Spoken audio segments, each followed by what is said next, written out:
They called it the Silent Service, but what it did was anything but quiet. Beneath the endless blue of the Pacific, where sunlight fades into darkness, a hidden war was being fought, one that would starve an empire without ever showing its face. While bombers lit cities on fire and armies clashed across islands, a fleet of American submarines slipped beneath the waves, unseen and unstoppable. Each torpedo they fired didn't just sink ships, it severed Japan's lifelines, one steel artery at a time. Food, fuel, weapons, all vanished into the depths, claimed by hunters who never surfaced to celebrate. By the end, the Japanese Empire wasn't defeated by invasion alone, it was suffocated by silence. This is the untold story of how shadows beneath the sea brought a nation to its knees, without a single warning shot above the waves. When World War II erupted across the Pacific, Japan's empire stretched wide, from the jungles of Burma to the shores of Hawaii. But its greatest strength was also its fatal weakness, the sea. Every bullet fired, every plane launched, every meal served to a Japanese soldier depended on ships sailing thousands of miles across dangerous waters. The United States knew this, and decided to strike not with armies, but with silence. Deep beneath the surface, a new kind of warfare was born. American submarines, cramped, hot, and suffocating, became the most lethal weapon of the Pacific. Their mission was simple, but merciless: cut Japan off from everything it needed to survive. No grand invasions, no fiery dogfights, just quiet stalkers in the dark, waiting for the perfect shot. This was a campaign few ever saw, but it shaped the outcome of the war.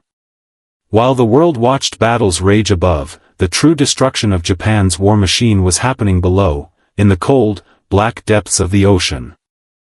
When Japan struck Pearl Harbor in December 1941, it unleashed fury across the Pacific. The attack crippled the U.S. Navy's battleships, but beneath the chaos lay a weapon Japan underestimated: the submarine fleet. Before the smoke had even cleared, Admiral Chester Nimitz realized that America's survival depended not on size or strength, but on stealth. The mighty battleships were ruined, the aircraft carriers scarce, but the submarines, small, fast, and nearly invisible, were ready to strike back. At first, America's undersea force was uncertain and cautious. The early torpedoes often failed to explode, guidance systems misfired, and crews were untested. Commanders sent out orders for aggressive patrols, but few truly understood what that meant in a war that stretched across half the planet. Submariners had to adapt, and fast. They learned to navigate deadly minefields, dodge enemy destroyers, and survive under crushing pressure, both physical and psychological. Inside those steel tubes, the conditions were brutal. The air reeked of oil and sweat, temperatures reached over 100 degrees, and every man aboard knew that one mistake meant death in the cold darkness below. Yet, despite it all, morale burned strong. These were volunteers, men who craved the edge of danger. They called themselves the Silent Service, and they took pride in knowing that no one would ever see their victories, only the wrecks left behind. The shift came in 1943, when new leadership and improved torpedoes transformed the submarine campaign from hesitant to devastating.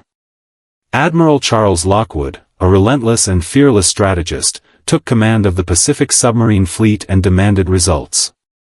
He pushed his men to take risks, to hunt Japanese shipping wherever it sailed. The message was clear: sink everything that supports Japan's war. By then, Japan's vast empire depended on merchant ships, tankers of oil, freighters of rice, transports full of troops. By then, Japan's vast empire depended on merchant ships, tankers of oil, freighters of rice, transports full of troops. Every ton of cargo sunk meant less fuel for tanks, fewer supplies for soldiers, fewer planes in the sky. And as the months passed, the Silent Service began to deliver results that few had thought possible.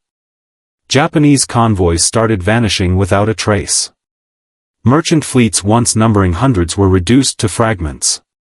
Submarines like the USS Wahoo, commanded by the daring Mush Morton, became legends beneath the sea, striking fear into Japanese sailors who knew that even calm waters could hide death. This was no longer a war of grand strategy, it was a war of strangulation. One torpedo at a time, one ship after another, Japan's empire began to suffocate. The men who lived in darkness were cutting off the light of an entire nation. And as the tide turned in the Pacific, it wasn't the roar of cannons or the flash of bombers that marked the change, it was the quiet, unseen hand of the submariner, gripping tighter with every sinking ship. For the men of the silent service, war wasn't fought on open seas, it was endured in the cramped, suffocating belly of a submarine. Every patrol was a descent into isolation, fear, and steel. Once the hatch closed, there was no horizon, no sky, no escape. Just 70 men sealed inside a metal tube, trusting it would keep the ocean, and death, out. Inside, life was a mixture of monotony and terror. The air stank of diesel fuel, sweat, and stale breath. Fresh water was rationed, so men went weeks without a proper wash. When the engines stopped and the boat went silent, every sound became a warning. A creak in the hull. A ping from an enemy sonar. The distant thud of depth charges exploding above. Each vibration reminded them how thin the line between survival and oblivion really was. Sleep was a luxury, and fear, a constant companion. Crews rotated through endless shifts, operating sonar, loading torpedoes, scanning periscopes, calculating bearings. One wrong calculation could mean surfacing in front of a destroyer or running out of oxygen before reaching safety. They lived by instinct, trained to remain calm while the world literally crashed above their heads. Yet, despite the claustrophobia and the risk, there was an unspoken pride that bound them. Submariners were the outcasts of the Navy, unseen, uncelebrated, and often forgotten. But they knew something the world did not. Their war mattered more than anyone realized. Beneath the ocean's surface, every man aboard carried the weight of an empire's collapse. Some missions lasted weeks, others stretched to months. Crews marked time not by days but by kills, each ship they sank pushing Japan closer to starvation. When a torpedo found its target, the silence of the deep was replaced by distant rumbling, the eerie groan of metal twisting, the hiss of escaping air, and finally, the implosion of another Japanese ship. For the crew, it was the sound of victory, muffled, deadly, and unseen. But victory came at a price.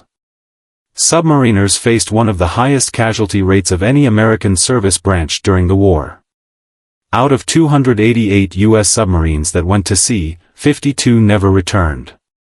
Each loss meant an entire crew vanished, no bodies recovered, no graves to visit, just names etched in stone at Pearl Harbor's submarine memorial. Still, they went back. Patrol after patrol, mission after mission. Not for glory, but because they understood what their war meant. The oceans were Japan's arteries, and they were the scalpel. With every sinking, with every convoy destroyed, they were tightening the noose. They fought in silence, died in silence, and won in silence, beneath waves that held both their courage and their ghosts. By 1944, the hunters of the deep had become masters of their craft. The U.S. Navy's submarine fleet had learned every trick of survival, and every art of destruction. What began as desperate retaliation after Pearl Harbor had evolved into a cold, calculated campaign of annihilation. No longer merely patrols, these were hunts, patient, precise, and merciless. Each mission began the same way, slipping quietly out of Pearl Harbor or Fremantle, Australia, into the endless Pacific. Once they crossed into enemy waters, the world above disappeared. They moved like shadows, listening through hydrophones, waiting for the faint hum of propellers that betrayed their prey. Convoys, troop ships, oil tankers, every target meant another blow to Japan's war machine. When contact was made, time slowed. The captain would whisper orders, his voice steady despite the pounding in every man's chest. The crew would ready the torpedoes, 6 forward, 4 aft, each a 3,000-pound promise of destruction. The submarine would edge closer, its engines nearly silent, maneuvering into perfect position. Then came the command, fire 1, fire 2. Moments later, explosions rolled through the deep, muffled thunder that sent shivers through the hull. If luck was with them, the submarine would slip away unnoticed. But if the enemy spotted the bubbles, a hellish game of cat and mouse would begin. Japanese destroyers dropped depth charges by the dozen, turning the ocean into a blender of sound and shock. Inside, the men could only wait, every explosion slamming the hull, lights flickering, bolts rattling loose. They prayed the steel would hold. The submarines fought back not with numbers, but with cunning. They struck convoys at night, ambushed lone freighters at dawn, and vanished before the enemy could respond. Some became legends, the USS Tang, under Commander Richard O'Kane, which destroyed more Japanese ships than any other, the USS Harder, whose daring commander Samuel Dealey earned the nickname Destroyer Killer.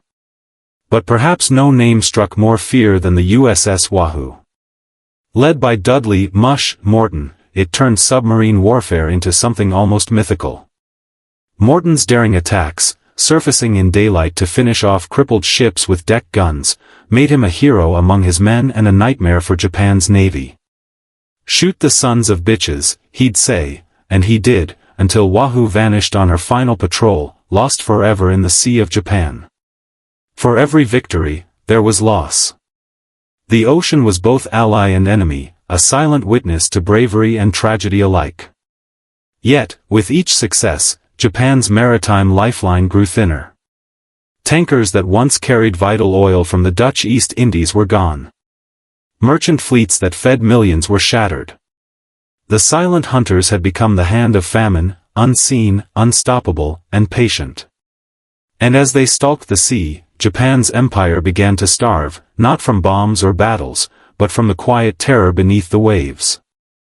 By late 1944, Japan's empire, once vast, proud, and unstoppable, was beginning to suffocate. The cause wasn't an invasion, nor the firestorms raining from American bombers. It was something far quieter, the slow, methodical destruction of its lifelines beneath the sea. The U.S. submarine blockade had become a noose, and every passing month, it tightened. Before the war, Japan's survival had depended on imports. Nearly all of its oil came from the Dutch East Indies, its steel from Manchuria, its food from Korea and Southeast Asia. Without those supplies, its industries would grind to a halt, its war machine would rust, and its people would starve. The submariners understood this, and they aimed directly at Japan's arteries. By the end of 1944, American submarines had sunk over 5 million tons of Japanese shipping. Tankers burned in the South China Sea. Freighters vanished in the East Indies. Convoys that once stretched across the horizon dwindled to nothing but shattered hulls and oil slicks. Japanese naval escorts were spread so thin that most convoys sailed unprotected, easy prey for the hunters of the deep. Tokyo tried everything to stop them. They built more escort ships, laid minefields, and developed new sonar systems. But the damage was already done. Oil shortages crippled the Imperial Navy, pilots trained in simulators because there wasn't enough fuel for their planes. Battleships sat idle in harbors, too precious to risk and too powerless to move. The once mighty merchant marine, Japan's true lifeline, had been reduced to ghosts. At home, the effects were devastating. Factory workers went hungry. Cities faced blackouts. Rations dwindled to almost nothing. Rice was replaced with millet, acorns, and bark flour. Civilians began tearing apart wooden homes to fuel cooking fires. The empire that had conquered half of Asia now struggled just to feed itself.